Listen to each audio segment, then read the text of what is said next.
What's up, guys? We're going to talk about a few different exercises you can do as a distance runner to improve your not just hamstring strength, but the pulling mechanism of running, which is a lot of hamstrings, good amount of glute, but a lot of hamstrings.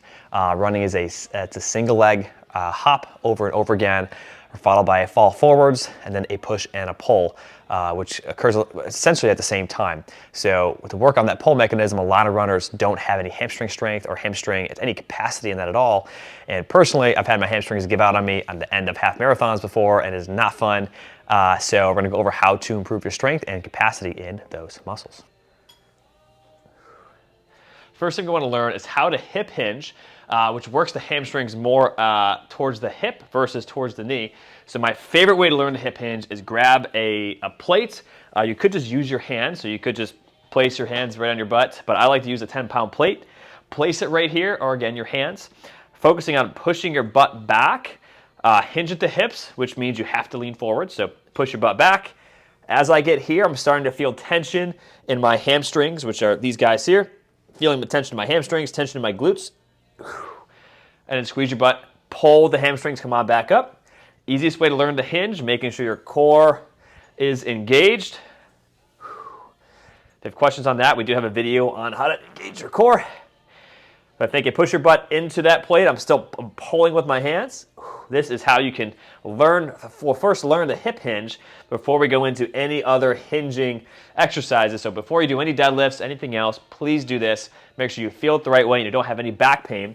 And I don't want to see anything like you're banana backing as you're coming up. It should be a nice push your butt back. As you do that, you lean forwards, squeeze your butts, and pull with your hamstrings on the way back up. The next exercise is the kickstand deadlift, one of my favorites. So think about this one. Feet are hip distance apart. You're going to take one leg. It doesn't have to be a big step. Take a small step back. Ball your foot. Think about 20 to 10% of your weight, and this leg's going to have about around 80 to 90% of your weight. And as we're here,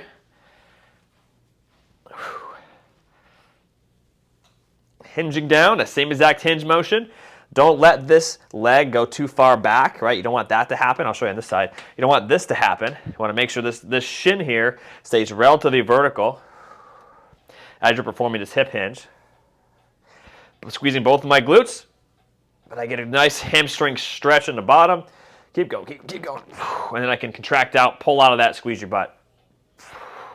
So great for the glutes, great for the hamstrings. If you hit a spot where you're like, you get here, you're like, ooh, I hit a wall, I can't go any farther, then don't go any farther. Keep it where it is. Don't push it, because then you'll probably round your back. That's kickstand deadlift. It really helps work on and isolate from side to side. From, again, this leg's forwards works more left side, right leg's forwards works more the right side. That back leg, you're on that ball of the foot, maybe 10 at most 20% of your weight. Helps work on differences from side to side. The third variation is the single leg Romanian deadlift. Again, my core is engaged. On this one, it's a very slight bend in my knee. I'm not going crazy with this. This glute's contracted, kicking that leg straight back. It's a nice hinge. Make sure your back's not too far this way. Right, I'm not rotated up. I'm not dropped way the heck down here. Or on the side.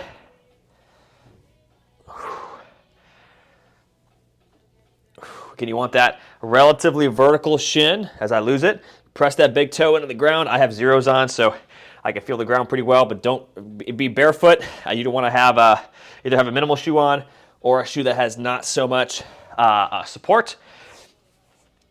And then we're going to use this guy, hinge here. Ooh, heck of a challenge, a lot of glute, but also we'll get that hamstring that we are after.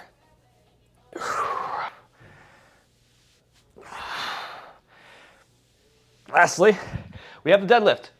We use the barbell, kettlebell. In this case, we have a dumbbell, hinging back, core's engaged. I kind of like to even slide it, like using my hands as a guide here, sliding it down my thighs. I try to tap it, not to just slam it to the ground. It tends to work pretty well. Again, pushing my butt back.